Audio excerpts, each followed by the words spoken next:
So some people are perfectly happy to work desk jobs and be around people all day and technology and things like that. And some people want a simpler version of that with less people and more trees. And so that's where the park ranger thing is perfect, because I really feel the connection with nature. And then as maybe a byproduct of that, I also enjoy the solitude of it. So it's a great match for me.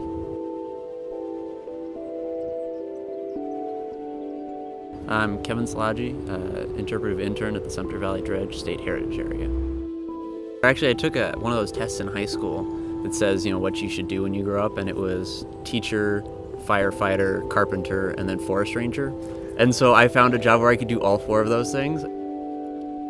Well, during the week, I would do maintenance to the park, like painting signs or staining benches, things like that. And then on the weekends, I would present interpretive programs, like guided tours of the dredge, gold panning instructions. I did an evening campfire program series about the ghost that haunts the dredge.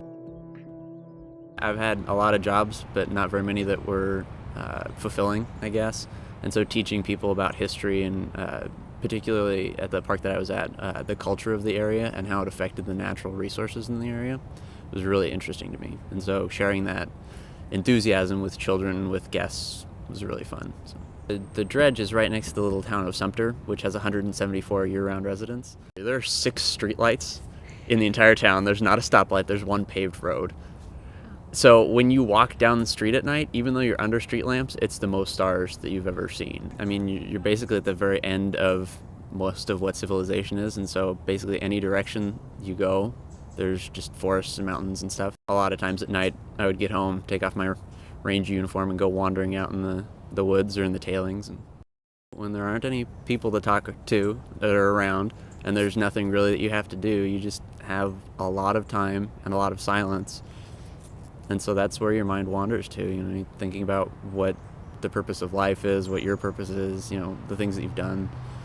Gives you a lot of time to reflect and really explore a lot of that, because you have nothing but time and silence. You should give it a shot. Go out into the woods, find some little spot. The ability to look inward isn't necessarily related to a place on a map.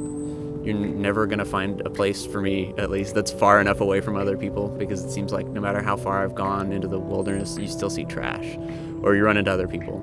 But if you can find that opportunity to really think critically about yourself and the things that you've done in your life and the things that you want to do, I think you'll learn a lot and it'll be a good experience for you.